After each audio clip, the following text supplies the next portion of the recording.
Good afternoon, ladies and gentlemen, and welcome to the Helium One Global Limited Annual General Meeting. Throughout this recorded meeting, attendees will be in listen-only mode. Questions are encouraged and can be submitted at any time using the Q&A tab that's situated on the right-hand corner of your screen. Please simply type in your questions at any time and press send. The company may not be in a position to answer every question submitted today. However, the company will review all questions submitted today and publish responses where it's appropriate to do so. I'd now like to hand over to Chairman Ian Stalker. Good afternoon, sir. Good afternoon, and good afternoon to all the ladies and gentlemen online and here at the meeting today, and welcome to our Helium One Annual General Meeting. My name is Ian Stalker. I'm the non-executive chairman of the company, and I will act as chairman for the purpose of this AGM meeting. There is a quorum necessary to constitute this annual general meeting, and it is present, and I therefore declare this meeting open. With your permission, I propose that the notice of the annual general meeting and each of the proposed resolutions set out in the notice are taken as read. If that's okay with you guys, all agreed? Thank you. I'm sure you're as happy as I am. The COVID-19 restrictions are effectively lifted as we sit here today, and so we welcome the opportunity to meet those of you who have come here personally, both physically to this meeting, and welcome the guys who've come along via the video link. Prior to putting the resolutions to the meeting, I would like to draw to your attention that the following proxies have been received by the company in relation to each resolution, and I'll just read them out. Resolution 1, votes for 23,335,816, those against 0, withheld 62. Resolution 2, the same number, 23,356,627, those against 39,285, withheld 2,000. Resolution 3, 23,360,032, against 35,784, withheld 2,000. Resolution 4, those for 23,360,032 again, those against 35,784, 2,000 withheld. And finally, Resolution 5, 23,087,171 for, 307,145 against, and withheld 3,500. There will be an opportunity for questions from the floor in relation to each resolution, and I'll go through them in the next few minutes. I would be grateful if anyone is asking a question that the shareholders state their names, and if a corporate representative, the name of the company they are representing. Resolution 1 is an ordinary resolution to receive and consider the accounts of the company for the financial period the 30th of June 2021, together with the reports of the directors of the company and the auditor of the company on those accounts. Are there any questions relating to this resolution? There being no further questions, I now propose to put the vote of the meeting to the vote of the meeting the resolution as set out in item 1 in the notice convening this meeting as an ordinary resolution. Would those in favour kindly raise their hands? Those against? I can declare for the meeting that everyone in the room here raised their hands, so I declare Resolution 1 carried as an ordinary resolution by the requisite majority. Resolution 2. Resolution 2 is an ordinary resolution to reappoint PKF Littlejohn LLP as auditors of the company to hold office from the conclusion of this meeting until conclusion of the next annual general meeting, and to authorise the board through the audit committee to fix its remuneration. Are there any questions relating to this resolution?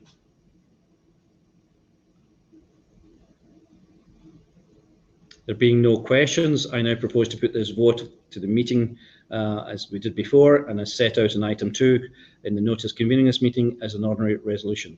Will those in favour kindly raise their hands? Those against? Again, I can declare that Resolution 2 is carried by a special resolution by the requisite majority. Resolution 3. Resolution 3 is an ordinary resolution which relates to my own re-election as a director of the company, and as such, I will pass these proceedings to Sarah to read this resolution. Thanks, Ian. Resolution 3 is an ordinary resolution to re-elect as a director of the company Mr. Ian Stalker, who retires by rotation in accordance with Article 9.6 of the company's Articles of Association, and being eligible, Mr. Stalker offers himself for re-election. Are there any questions relating to this resolution? No? There being no questions, and I propose to put to the vote of the meeting the resolution set out as item 3 in the notice convening this meeting as an ordinary resolution. Will those in favour kindly raise their hands?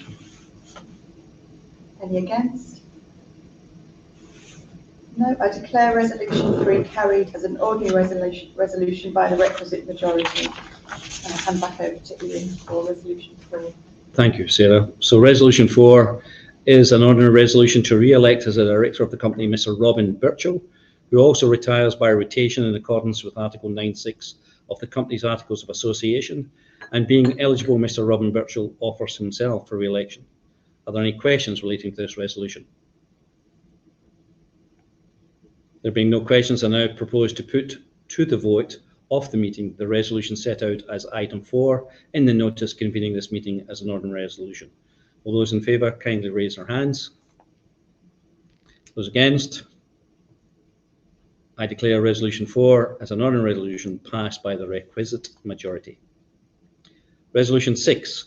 Resolution 6 is a special resolution to authorise the directors to allot up to 200 million shares in the capital of the company for cash, representing approximately 32.5% of the issued share capital of the company. The authority conferred by this resolution will expire at the end of next year's annual general meeting. The directors believe it to be in the interest of the company that they should continue to have this authority so that such allotments can take place to finance appropriate business opportunities that may arise. Are there any questions concerning this resolution? There being no further questions, I now propose to put to the vote of the meeting the resolution set out as item 6 in the notice convening this meeting as a special resolution. All those in favour kindly raise their hands. Those against? In that case, I declare resolution 6 carried as a special resolution by the requisite majority. There being no further business, this concludes the formal business of the meeting. On behalf of my colleagues and myself, I'd like to thank you all, both remotely and here in the meeting hall with us, very much for your participation in this AGM meeting. We are now moving into the general questions from the shareholders, of which we have a list that David is going to work his way through as we go forward. Should we do the Q&A after the presentation? Sure. A presentation first? No. So we have I'm sorry to screw up there, but we have a presentation as well that we're going to show you that shouldn't take too long, and then we'll move on to Q&A. Thank you. Okay. Thank you very much, everybody, and welcome to the Helium One AGM. This is our first AGM as a listed company, and indeed my first AGM as CEO of Helium One. As such, it's a pleasure to be talking to you all. In this AGM, we plan to talk about the project's advances throughout 2021, as well as our planned activities in 2022, and update you on where we currently stand. At this point, Helium One represents the largest high-grade undiscovered helium resource in the world. With 4,500 square kilometers of licenses of high-grade seeps, we've got the potential to discover a globally strategic helium resource. We're at an advanced stage of exploration with a significantly de-risked basin. Given the de-risked nature of the basin, my personal feelings that the stock is undervalued, with several near-term catalysts for growth in the next 12 months. We have grown an experienced management team with a track record of success. We're pushing ahead towards discovery of a strategic low-carbon primary helium resource, provides security of helium supply over the next century. Now, a lot of people here at the AGM listening at home are familiar with the helium market, so I'm not going to dwell on this too long. However, from my own perspective, my feeling is that market fundamentals have changed significantly over the last few months, and I'd like to take this opportunity to be able to update people on the significant changes that we have seen. Demand remains robust with key growth areas such as medical, computing, and indeed high-tech manufacturing. You'll excuse a segue. my washing machine broke down 2 weeks ago, so me and Mrs. Minchin went out to buy a new one, and it was Wi-Fi enabled. I don't know why it was Wi-Fi enabled, but it was, and I've not managed to connect it to my phone yet. But it is a source. That's another semiconducting chip. That's another set of helium demand. That's growing high-tech applications, the gigabits of data that we produce every year. These are all contributing towards a robust demand, which is exceeding expected new supply. We must also look ahead towards positive black swan demand catalyst events, such as the successful operation of the Tomahawk fusion reactor at the JET laboratory in Oxford in February. The Max Planck Institute in Germany estimates the commercialization of fusion power would generate an additional 36 billion cubic feet of helium demand in first fill requirements alone, with additional demand each year through top-up. That's as well as disrupting existing supplies as hydrocarbon byproduct. If this happens, it shapes a new global world for helium demand, where primary sources such as Rukwa are going to be required. In fact, we're going to need a bigger Rukwa. Meanwhile, the supply side is looking increasingly grim. The Russian invasion of Ukraine has had a devastating effect on medium-term supply outlook. At the Gas World Conference in Houston in December, which Ian and I both attended, it was apparent that industrial majors such as Lind, Air Products, and Air Liquide, they're dependent on the long-term supply contracts signed with Gazprom on fulfilling their looming supply shortages. With the current conflict raging in the Ukraine, these contracts are now not going to be fulfilled, and that leaves a 2 billion cubic feet gap in the market. We've heard that helium users in the United States are already being rationed, and we anticipate dramatic helium price rises in the next 12 to 24 months. Of course, house price rises in the helium market are not a new phenomenon. Looking back over the last 20 years, we've seen robust long-term price growth of 8% CAGR based on sustained demand growth and inflexible byproduct supply.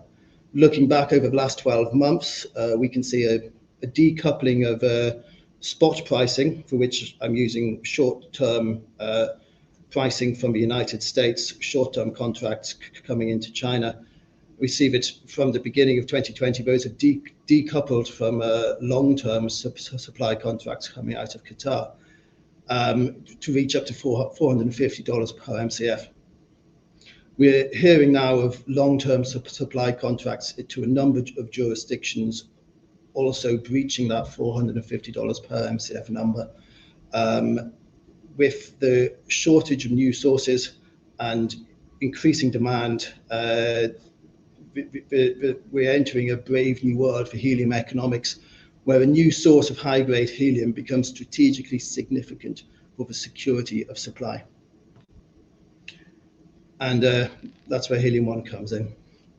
Our grade is between 50 and 200 times higher grade than anything currently in production, while our unrisked prospective recoverable helium resource of 138 billion cubic feet is enough to provide the entire world for 20 years, or a realistic 10 to 15% of global supply for more than a century. We're at an advanced stage of exploration, having demonstrated a working helium system with subsurface helium on multiple horizons. We're now looking forward to 2022, where we can crystallize this into a discovery. How has a small London-based company been able to secure the jewel in the crown of global helium demand? Our project is based on sound scientific principles, supported by research undertaken by Oxford University and the University of Hellum. To quote Professor John Gloas in his recent publication to the Petroleum Geoscience paper, the Tanzanian East African Rift contains all of the prerequisites for an economic helium province. Now, the reason why the professor has got such confidence in the system is that he understands the unique attributes of our novel source rock. The source rock in 2.5 billion year old ancient cratonic crust he is calculated to generate roughly 700,000 billion cubic feet of helium.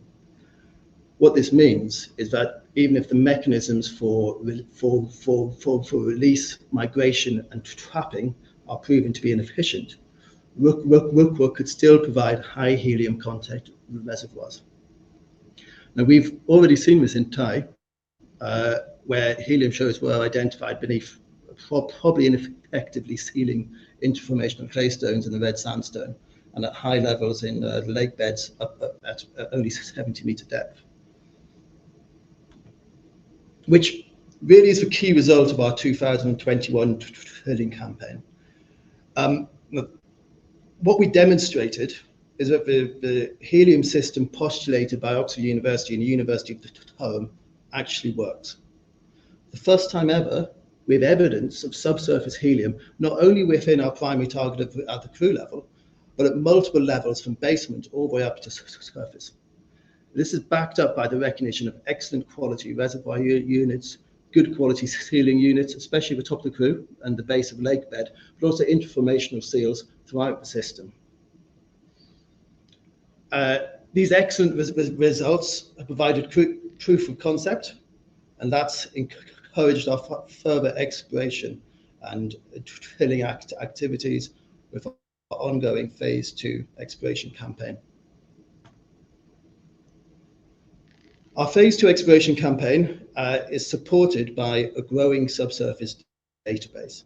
We've developed an integrated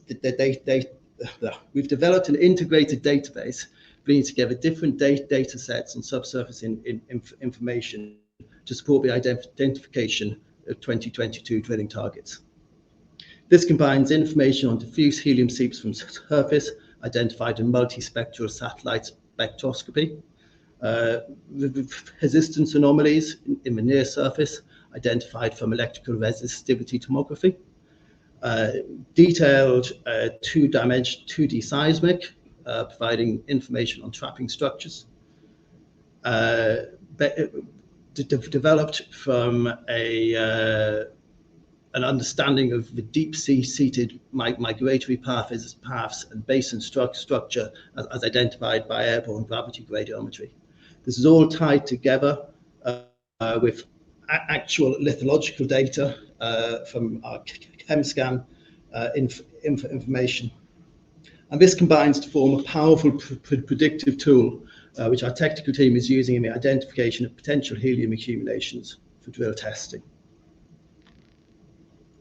As part of this integrated subsurface database, and remember that this is part of an holistic analysis, I'm excited to be able to report on progress interpreting additional areas of interest from our phase 2 2D seismic campaign.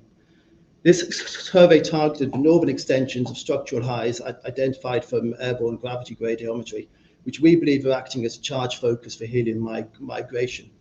The areas marked in stars on the right-hand side, they signify potential closures within our primary target horizons at the base lake bed and the top crew. Importantly, the new areas covered in the phase 2 2D seismic, they hadn't previously been surveyed. Therefore, any new potential closures are going to be additional to our existing resource and current portfolio of leads and prospects. So, interestingly, Rukwa, which is already the largest undiscovered helium resource in the world, is still growing. And we can tell the Max Planck Institute not to cancel the fusion research yet. As an example of one of the exciting plays which we're currently working up, I'm drawing you towards this example, which is a stacked closure in the lake bed formation. The analysis of these areas is still ongoing, incorporating results from MSS, ERT, AGG, and ChemScan. This is an example of one of these areas. It's a potential hanging wall closure, which is adjacent to the Itumbula Fault. It normally gets people sitting forward in their seats, but for now, I can't say much beyond highlighting the well-defined potential for stacked play throughout the lakebed formation. I'd also like to point out the surface helium anomaly identified on MSS, which sits directly at the top of the potential closure. This is very positive from an exploration perspective, but also it demonstrates to us and the technical team the strength of the integrated subsurface approach which we're taking, bringing multiple data sets to be used in the identification of new prospectivity. Which brings me to talk about the team. Drilling is an expensive operation. Cost-effective exploration requires a broad team of highly skilled industry specialists. And I'm pleased to say that in the last 12 months, we've grown our technical and subsurface and operational capacity operationally through targeted hiring of the best people in the industry. We're talking about proven gas hunters with a track record of success in developing and delivering safe and successful exploration campaigns. I'm afraid I don't have time to toot everybody's trumpet, but given the excellent work being undertaken on prospect generation, I'd like to talk briefly about our technical team, which is headed by our principal geologist, Lorna Blaze, who's got extensive knowledge of the East African Rift Valley. She's supported by the deep experience we've added to the team as consultant geophysicist Mark Beeson, who's got over 40 years of geophysical experience, and Owen Hughes with 35 years experience as an operations geologist. On the operational team, we've appointed a new COO with 40 years of experience and a dedicated drill engineer who spent 20 years working in the field and now lectures on the subject at the University of Portsmouth. We've also expanded our Tanzanian footprint with a CFO and a CSO based in Dar es Salaam. All these highly experienced industry leaders are incentivized not with sexy salary packages, but with an options package that ensures management team are aligned with investors. However, options alone can't explain the success that we've had in bringing industry leaders together to work on our project. Nor is it the compelling subsurface database for support of leading academic institutions, or the challenge of working on an aggressive exploration program within a new and dynamic field. What makes Helium 1 stand out and is a key differentiator within the industry is that we are able to produce carbon neutral helium. While 1,000 litres of helium from the Qatar North field, which is enough to fill one single MRI scanner, requires the production of 2.5 million litres of hydrocarbon. Helium 1's project at Rukwa hosts helium without any associated greenhouse gases. This means that Helium 1 represents an opportunity to develop a sustainable source of primary helium to feed high-tech industry and to facilitate the transition to a green economy. Our commitment to sustainable development goes beyond a zero carbon pledge. We're also looking at playing an active part in fostering long-term development within the communities that we are working with. The scale of the Helium 1 project allows us to develop multi-generational opportunities in education and employment with long-term commitment to support growth and deliver lasting benefits to the Rukwa, Ayasi and Balangida regions for decades to come.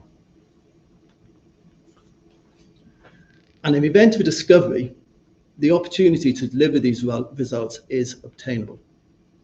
Our simple bimodal gas offers ease of processing that reduces plant CAPEX with high-grade feed and high-value end product, reduce the requirement for wellhead and distribution infrastructure. According to a high-level scoping study, which we did before we listed, we would be able to construct a modular plant to produce 350,000 MCF a year, that's one ISO truck a day, for roughly $50 million. Our OPEX would be in the range of $15 to $20 per MCF, whilst sales price would be over $350 per MCF. This points to a low-cost, high-margin operation, which would be ideally suited for debt finance with less than 1 year payback on the construction CAPEX. It's also highly scalable. allowing the operation to self-finance phase 2 and phase 3 production modules to bring production to 1 billion cubic feet a year, and position Helium One as a significant market player with capacity to control production and helium pricing for the next century. The logistics to deliver the operation is similarly simple. We would truck product 130 kilometers along existing gravel roads to the town of Mloa on the Tanzam Highway. The Tanzam Highway is the paved highway connecting Lusaka, the capital of Zambia, to the port of Dar es Salaam. I've spent a lot of time driving along this road, and I can confirm it's maintained to a very high standard. From the port of Dar es Salaam, helium can be shipped in conventional shipping containers to key growth markets: Europe, India, China, and the Far East. Given the low volume and high value of the product we're moving, this is the easiest logistical route of any project that I've seen or I've been involved with in Africa. And to top it off, we're receiving exceptional levels of support from the government in Tanzania, which under the leadership of President Samia Hassan is fast growing into the most investable, business-orientated jurisdiction on the continent. The opportunity that the Helium One's project represents is well understood, as demonstrated when the President cited helium as a key commodity to empower growth in the mining sector during her term in office. I actually can't think of many jurisdictions around the world where the President has even mentioned helium during her inauguration address, and let alone mentioned it as a key growth target. So that demonstrates, one, how forward-facing the administration is in embracing these new opportunities, but also the broad support that our operation is receiving from the highest levels, and indeed every level of government that we can consult with. And really, that's where we are, this AGM. We are and remain a globally strategic resource in a significantly de-risked basin with an experienced management team who are ready and capable to deliver a discovery and develop a high-margin operation that feeds the digital revolution and is a part of the transition to a green economy. We're advancing towards a discovery and already moving down this road in what is going to be a very exciting 2022 season. Thank you all for your time, and looking forward to the Q&A. That's great, David, Ian. Thank you very much indeed for your presentation. David, if I may, I'll bring back up your camera as requested. And of course, ladies and gentlemen, thank you for submitting your questions ahead of today's event, which the company now have. But please do continue to submit your questions using the Q&A tab situated on the right-hand corner of your screen. Just by the company take a few moments to review those questions submitted, just to remind you that there'll be a recording of this presentation along with a copy of the slides and the published Q&A available via your Investor Meet Company dashboard. Ian, David, if I may hand back to you, if I could ask you to obviously address any of the questions, and if you do receive any from the room, if I could ask you just to repeat the questions for the benefit of those online. Thank you very much indeed. Okay, so how do you want to do this Q&A? Do you want to... Nick, do you want to ask the questions? Or? Yeah. Make sure I've got the right ones in order here. So is it these ones? Yeah, so the first question we've been asked is, what is your cash position and when will you need to do a fundraise? Okay, so let me repeat that for the benefit of everyone here and online. The question that was asked is, what is your cash position and when will you need to do a further fundraise? David? Well, as of the 31st of December, our cash position was $9.7 million. Now, we are an exploration company, and at some point, exploration companies do need to raise further funds so they can continue their exploration activities. What we've identified through the 2D seismic work, which I've shown on that presentation, is that we've got more targets than we've got capital to explore. So any capital raise which we do will be used in value accretive activities. However, we also got plenty of money in the bank, and we don't need to raise immediately at this stage. You know, we have runway. So we're in an opportunity where we can look at all options available to us and in a time and order that minimises dilution to our shareholders. We will be able to execute fundraisers as required and as necessary to return value back to shareholders. Thank you, David. And I would just add that we have with us, sitting up here beside David and I, Sarah, who is an excellent further support in the team and is working with David in managing this particular aspect, because there's a lot of options out there that the guys are looking at, sure. And we will make sure we choose the one that's preferential for us. Okay, the next question, David. Does Helium One have in place a drilling contractor with a rig, and when does the company plan to commence its drilling program in this upcoming season? Yeah, so as you know, Ian, rig selection is a balance of suitability, availability and cost. At the moment, the rig market is very competitive. That's being driven by the recent increases in the oil and gas prices. In fact, we've been speaking to two companies we were speaking to earlier in the year in East Africa region. We're in discussion with to share mobilization costs. Both have delayed their plans until 2023 due to low rig availability. However, Helium One have cast a very broad net in our rig search, and we're in advanced discussion with a global rig provider to secure a containerized rig solution for the 2022 drilling campaign. A containerized rig has all the drawworks and the capacity of a conventional rig. So it's not a small rig, it just breaks down into smaller component parts for mobilization. But what the benefit of it breaking down into standard ISO containers is that it enables the rig to be moved on normal container ships, normal trucks, etc. This makes the rig that we're targeting ideal for operations onshore in Africa. Our principal drilling engineer is on the plane at the moment, flying out to Houston to inspect the target rig, and we're positive about our prospects to be able to secure a rig for drilling this year. And I think, David, that's the key comment, the last one, that we're working our socks off to make sure we're getting a rig if we can. If there are challenges, but if we can get it, because we want to be drilling this year. Absolutely, it's a competitive market, but we have cast our net wide and we are in a leading position. Next question is: are there any specific plans regarding shallow drilling? Are there going to be any? And if yes, when, where, and how many? As you know, our ERT survey is still running in the field at the moment. We would need to integrate that data into our subsurface database to draw out the targets. However, I would say exploring shallow helium gas, potential shallow helium gas accumulations is certainly something that the company wants to do, and we're actively looking at how best to do this. The balance is ensuring that the shallow drilling campaign remains cost effective. Now, we're going to achieve that by sharing costs wherever possible with other exploration activities which are ongoing in the field at that time.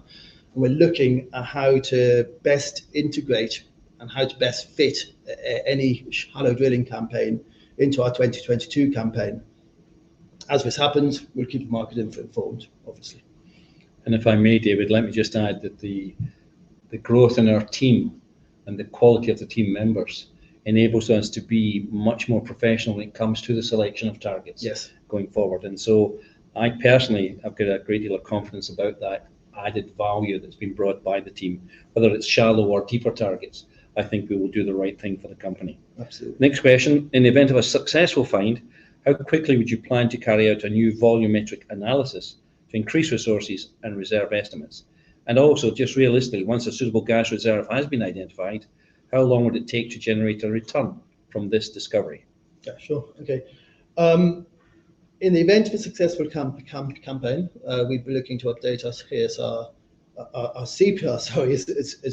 as quickly as possible. Exploration well drilling using a 8.5-inch open hole diameter, which is what we're planning for our deep wells in 2022. That could be completed as a production well using 7-inch cemented lining. What that means is that we're able to return to the well for complete production testing which can then feed into our reserve estimate and give good quality reserves, as well as obviously being a production well in the future, so that we can fast track ourselves into development once we've made a discovery, we've done all of the engineering works, and then necessary for us to secure our mining license. So in terms of production, we're targeting 2024 first helium, which is coincidentally in the year of peak supply shortage, according to our in-house model. So it's going to be a very opportune time to bring new supply to the helium market. Yep, and if this drama continues in Ukraine, the challenge that Russia faces, and therefore the helium supply faces that you touched on earlier, is significantly going to impact on that shortage and the value of the helium product going forward. So it's certainly with that in mind that we intend to move as quickly as we can possibly move, professionally and correctly in the field. Helium is a global market, and Russia had planned to provide 25% of global supply by 2030. That's now off the desk, and that's left a very large gap in a commodity where the demand is growing exponentially, and where there are no new sources of supply. And a lot of the industrial majors are going to be getting very concerned about where their new supply is going to come from, heading out to 2030 and beyond. Just before I ask this next question, I did notice in the presentation, David, you said that the board of directors had 140 years of experience. Yeah, and I think you're half. I think I'm at least half of that, yes. So when I ask this question, just bear that in mind, if you would, please. Does any of the board members actively visit shareholder discussion boards, e.g. Telegram and LSE? So first of all, let me just explain to Ian that the internet is a place you can go to see what people are talking about. I'm still waiting for the post. No, not really. My feeling, my focus is that if you deliver the project, and the market looks after itself. So the best value use of management time is to deliver the rig, to deliver a portfolio of drilling targets, and allow the Telegram and the chat groups to manage themselves. All right, and then the last question I have in front of me at the moment, I think is a good one as well. With Helium One owning 100% of the Rukwa Basin, would it not be in the best interest of the company to potentially farm out via a joint venture a percentage of the assets to free carry in the drills and possibly production scenario? It's a good question. I mean, we touched upon this with the first question, where we said we were looking at numerous ways of securing the finance. We're open to a number of different funding scenarios, including but not limited to farm-in, debt, equity, off-take agreements, or any other mechanisms. I mean, as a board, we're looking to provide the best solution for existing shareholders to minimize dilution, but also to maximize the upside in the event of a discovery. So we're open to a number of routes to secure the development finance, but while making sure that we don't give too much away at the front end.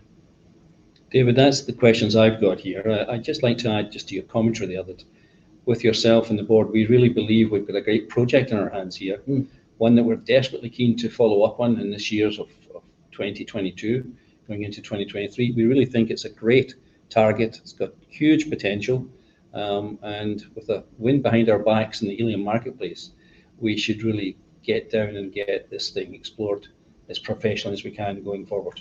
Yeah, absolutely. So that's all the questions I have to the administrator. That's great. Thank you very much indeed. What if there are no further questions? And of course, David, Ian, for any other questions that have come through or do come through in the meantime, we'll make those available to you as well afterwards. If there are no further questions, I'll look to close this session, if that's okay with you both. Yes, Yeah, thank you very much, Mark. Thank you. Sorry. I think other questions have come through, but we will have a look at being able to answer those after this event. That's great. Thank you very much indeed. Could I please ask those attendees online not to close this session, as we'll now automatically redirect you for the opportunity to provide your feedback in order that the board can better understand your views and expectations. This will only take a few moments to complete, but I'm sure will be greatly valued by the board and the company. On behalf of the board of Helium One Global, we'd like to thank you for attending today's annual general meeting. Good afternoon to to you all.